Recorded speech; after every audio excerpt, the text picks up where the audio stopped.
hold this thing. Well, I can't. I'm filming.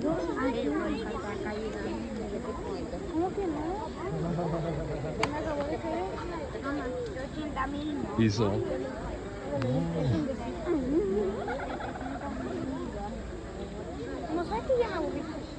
Good afternoon, ladies and gentlemen. Welcome to Currumbin Wildlife Sanctuary to our crocodile wetland. So it's just decided it's going to rain. We have got, there are 27 species of crocodilian in the world. We have 3 of those species that live here in the sanctuary. We have the mighty American alligator over here in this new wetland habitat over here. They are the largest reptile in North America. They can grow up to 4 meters in length and they have an impressive 2,000 pounds per square inch of bite pressure. So in the wild they can live about 35 to 50 years old. In captivity they can live up to 60 years and over. You do find them in the swamp and slow-moving water areas of Louisiana, Texas, Florida, all those southern parts of North America. They are a lot sort of a pleasant species to work with than like this guy down here. Yes, so you do find them out there in America. The other species that we have is the freshwater crocodile, which is in this habitat here behind me. You will only find these in Australia, you don't find them anywhere else in the world. These guys only grow to about 2 meters in length, and they also live in family groups. So we actually have a male and 6 females in this habitat here behind me. And they're all fully grown, so they range between the ages of about 30 to 50 years old. Now you can see they're a lot smaller. And also have a look if you do go and see them at the shape of their jaw, because that will also tell you what sort of food that they eat. They have a very long, slender jaw, and they can only eat about the size of an adult fish, so they have to be able to swallow it whole. But do take a look at these guys here as well. And then the other species that we have is this big boy that's playing hard to get down here at the moment. This is a saltwater or estuarine crocodile, also known as an Indo-Pacific crocodile. And as the name suggests, he actually will venture off the shores of Australia and into the other countries above there. You do find them in the Philippines and beyond. So in Australia, if you draw a line from Rockhampton across to Broome, everywhere above that line, in every body of water, there is a possibility that you would find a crocodile. It's too cold down here on the Gold Coast to have crocodiles down here. Yeah, we all know. But yes, everywhere above that line, you will find either of these species up there. We are going to concentrate on this big boy here today. So this is not his normal routine. So every day since Boxing Day we have been doing a croc talk and we've been feeding him. So he's not used to that being normally been happening. So we'll see how he goes. I can't promise if he's going to eat, but I will do my best. But we'll see how we go. So this guy down here is Boss Hog. He's about 75 to 80 years old. He's 700 kilos and just over 5 inches in length. So we don't know exactly how old he is, we're just guessing by his size, and that's because he was born in the wild. So he lived in far north Queensland, up near Ingham, up against some cattle stations. So the farmers there were happy that he took down a head of cattle here and there. That was okay, kept sort of, you know, that was pretty good. Till one day he took down one of the farmer's prize Brahman bulls. So that farmer was out of pocket $10,000. So all 3 of them decided that it was probably a little bit too risky. They couldn't really keep spending all that money losing cattle. So they decided that he needed to really be relocated and find another home. So this was in 1984 when he was a 4-meter crocodile. So in the mid-70s, crocodiles actually became a protected species here in Australia because they were actually hunted to near extinction. And being that he's an apex predator, he's the top of our food chain, we cannot actually do without these guys in our food chain. Other flora and fauna would be wiped out if we didn't have these big guys up there. So the farmers didn't take matters into their own hands. They actually called John Lever. He owns Currumbin Crocodile Farm. So he has permits to be able to locate animals like us. So he went up there with his team, picked up Boss, took him back to the farm, and then he stayed there until 2013. And then he came here to live with us at the sanctuary, lived happy ever after, and to be an ambassador for all those wild crocodiles out there. So these guys are actually the largest reptile on the planet. They've been around for over 350 million years and they've not changed at all in that time. So they're obviously doing something right. They're also what we call ectothermic or cold-blooded, like all reptiles are. So he does need heat to be able to digest his food. So these guys here behind us, they live in fresh water. We don't feed these between April and October. It's also breeding season, so they have other things on their mind anyway. This guy's actually in a heated pond, and these pads on either end are also heated as well. So he can actually have heat, and he will slow down during winter when he wants to eat.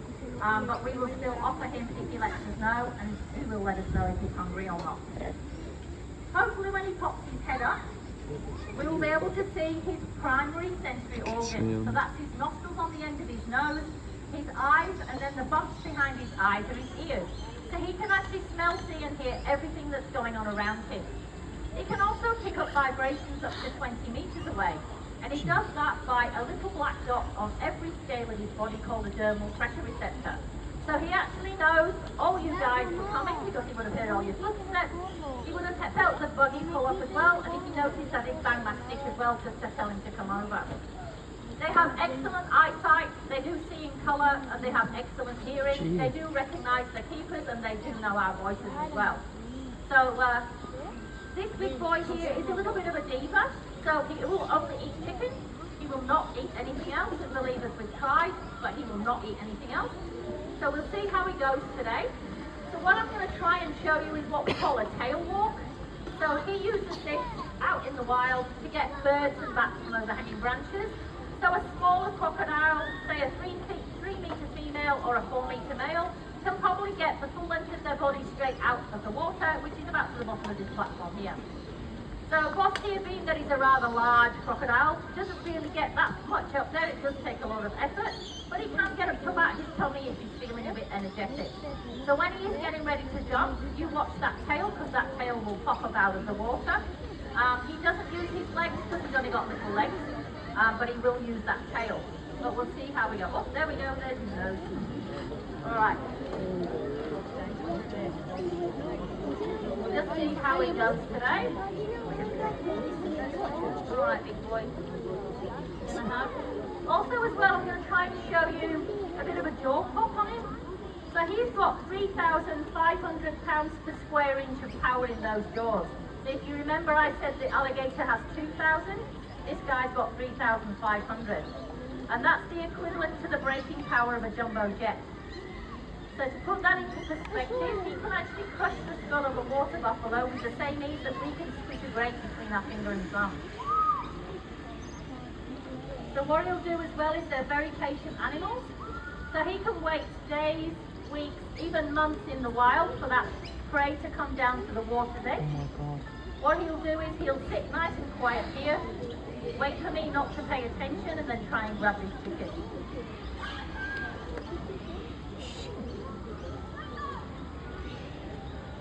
You gonna have somebody or not?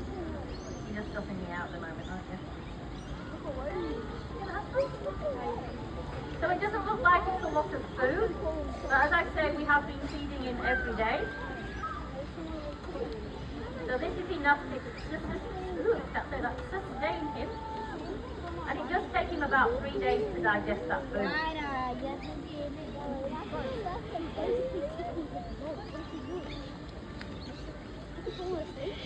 Come on, buddy.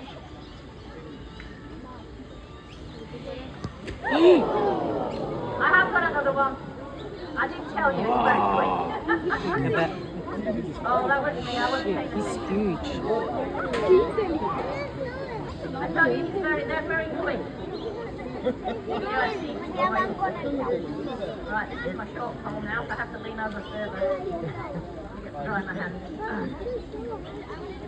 Alright, Pinky boy, you're going to jump now.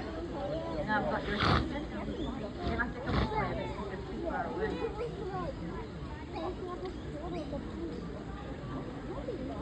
You're going to jump?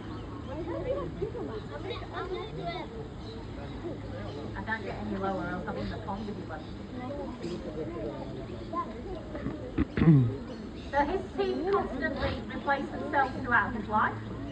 So as another one starts to come through, It will push out the old tooth, and we do find teeth in the bottom of the hole. Hopefully now we're going to show you a bit of a...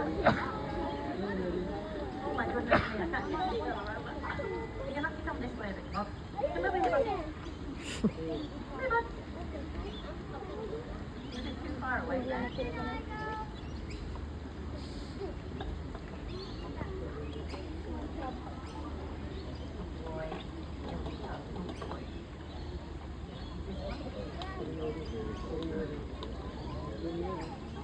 Right there he goes. Come on, buddy. That was a really nice pop there. I got his attention. And you can see his tail coming up as well.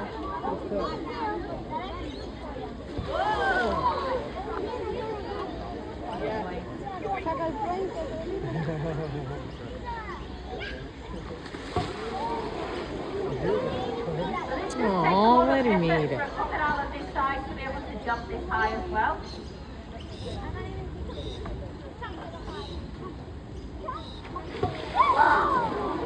Good pop there.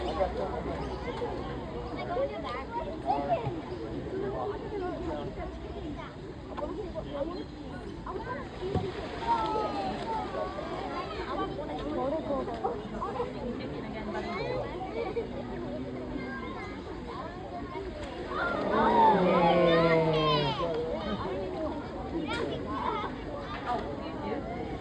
So you can see he does have to come up to the surface to be able to swallow his food. He can actually open his mouth underwater, but he does close his backward facing tongue, which is called a palatal valve. But to be able to swallow food, he does need to come to the surface, otherwise if he opened it underneath without closing that tongue, it would actually drown himself. So when he will probably disappear over that side shortly, because that's where we would normally feed him again. When he does go over the centre, have a look at those lumps on his back. They're called scoops. So they're made out of bone. So they act as armour plating if he was out in the wild fighting another male for territory. But they also act to disperse the water. So as he's moving along, he uses that tail as his power to swim. And then that water gets moved through those scoops and he barely makes a ripple. So he makes him very good at what he does. Now if you are out in crop country, these guys are the easiest thing to actually avoid. So always check with your rangers up there, because they will be able to tell you the water areas where there's no crops, so you can swim there. But we also say use the 15-15 rule. So keep 15 metres away from the water's edge and change your position every 15 minutes. Because these guys can actually launch themselves at full speed for 15 metres out of the water.